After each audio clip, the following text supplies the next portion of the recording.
Oi pessoal, eu sou Helena Vieira, a gente vai começar mais um dos nossos encontros aqui do canal Pausa pro Fim do Mundo. O tema de hoje é a tirania da positividade. Sabe aquele pense positivo, ou você consegue, não desiste, esse conjunto de ideias que de alguma forma se apresentam como uma saída em um mundo que a vitória parece cada vez mais escassa e que quando a gente não acontece, eles nos culpabilizam. Se inscreve no canal, comenta e participa.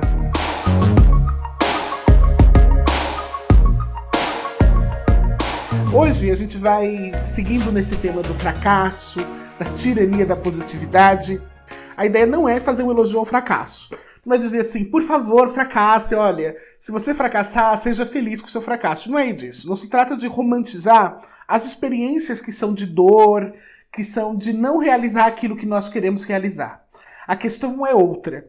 É a gente conseguir pensar como é que a noção de sucesso, que nos é frequentemente apresentada, ela passa por um corte ideológico e regulador que vai conseguir normatizar ou doutrinar as nossas ações. Um dos textos que orientam um pouco essa nossa discussão, e que eu já deixo aqui para vocês poderem acompanhar, é A Arte Queer do Fracasso, do Jack Halberstam.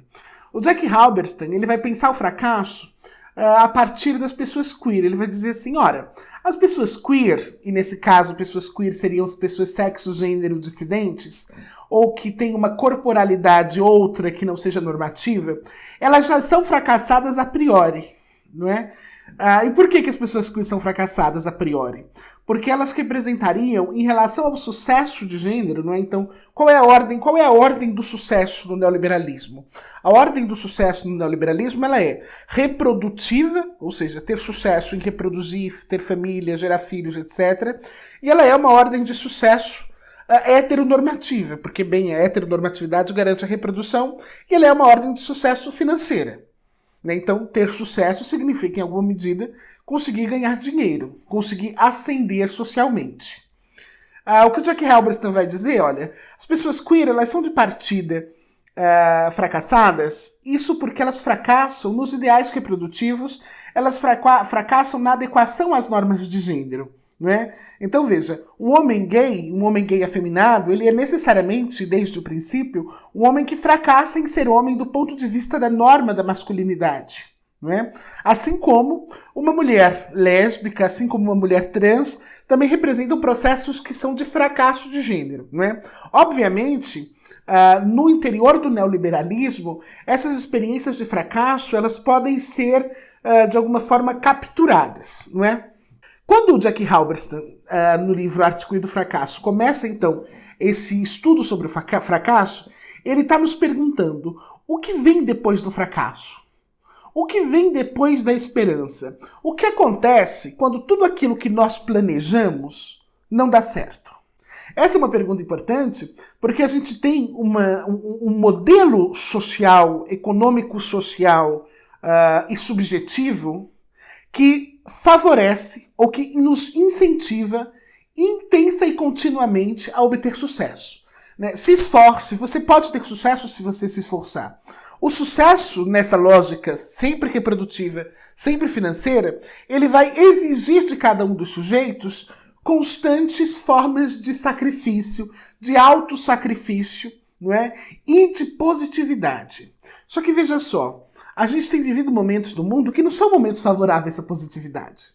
São momentos, inclusive, em que não perceber a dor ou não partilhar dessa dolência representa, inclusive, grandes formas de insensibilidade. Não é?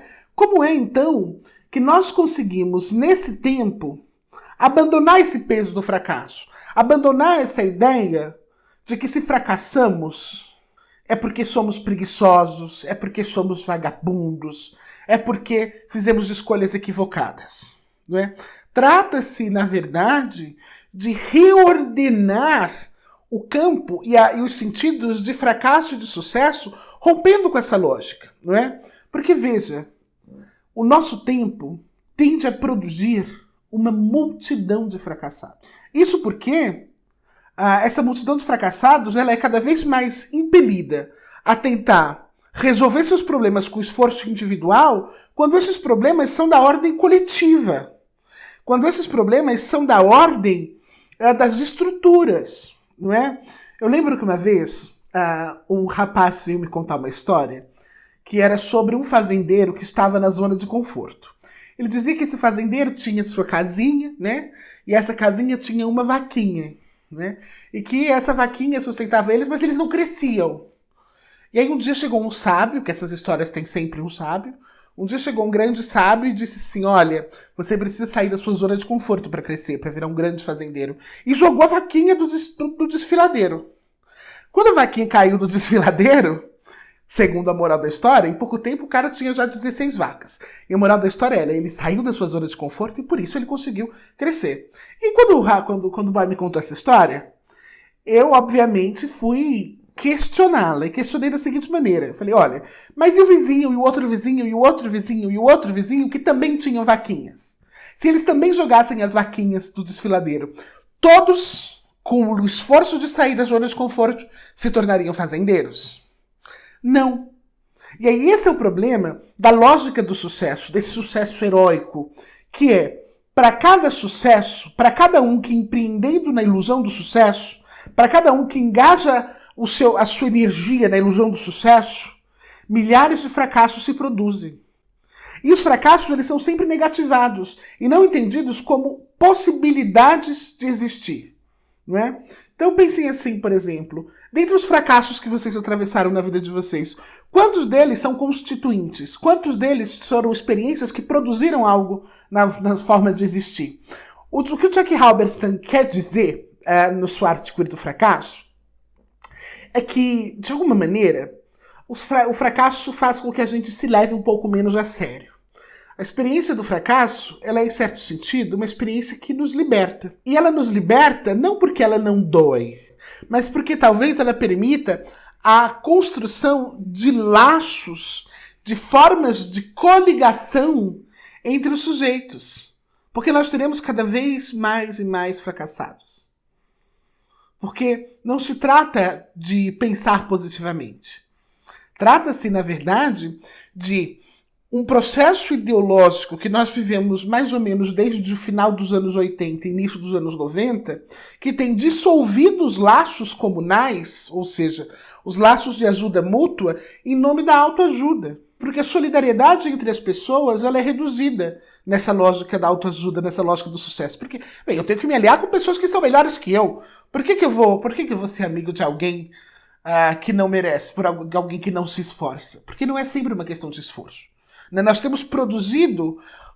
temos romanceado histórias que são histórias de tragédias que não deveriam ser romanceadas.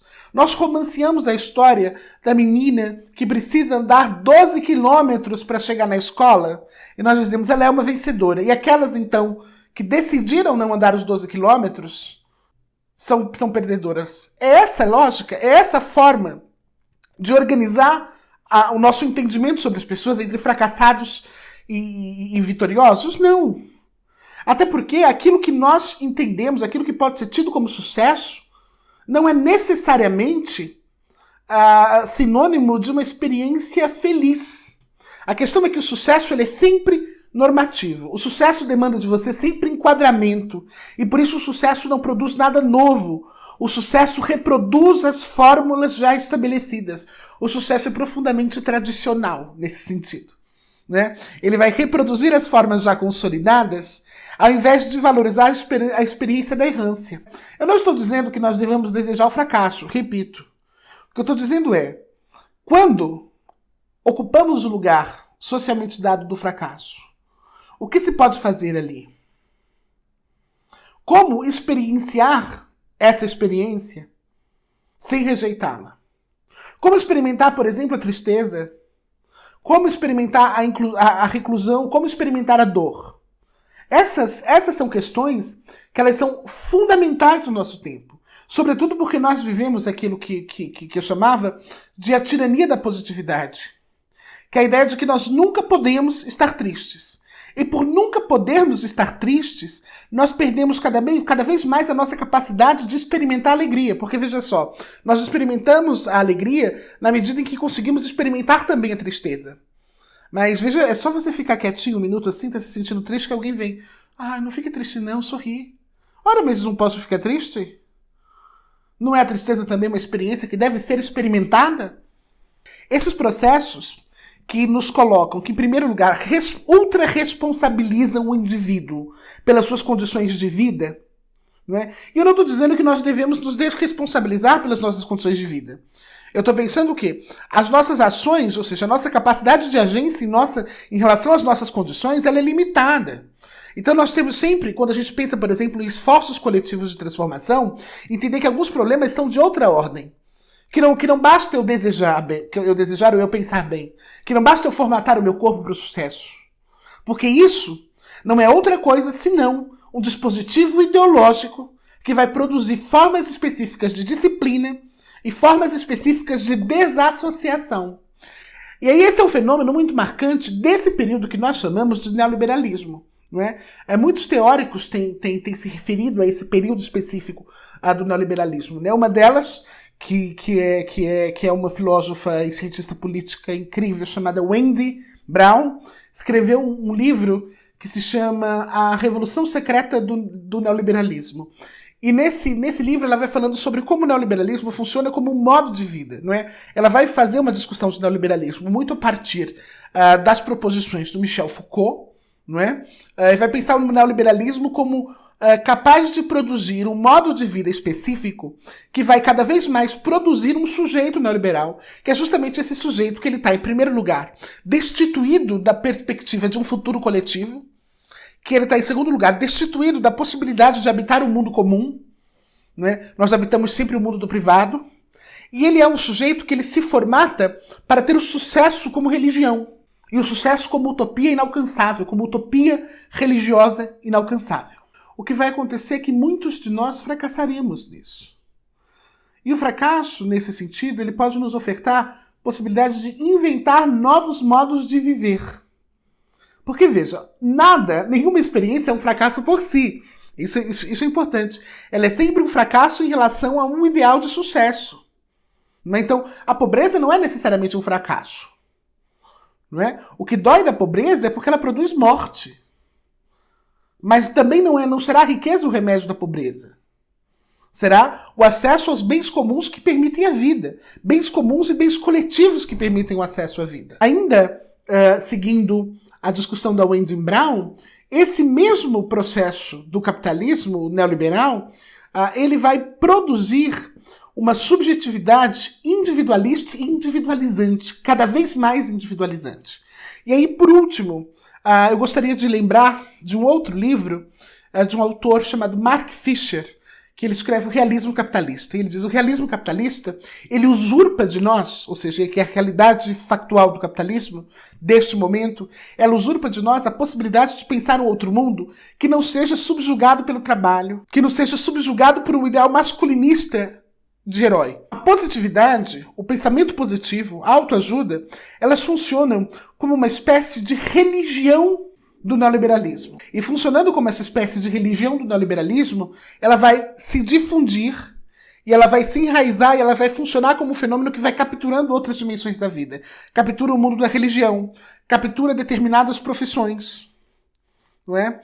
E aí o que a gente tem é cada vez mais a dissolução dos espaços comuns em nome da autoajuda, em nome do self-made man, do homem que supostamente seria capaz de fazer-se por si mesmo. Mas que este homem ele é uma exceção entre muitos.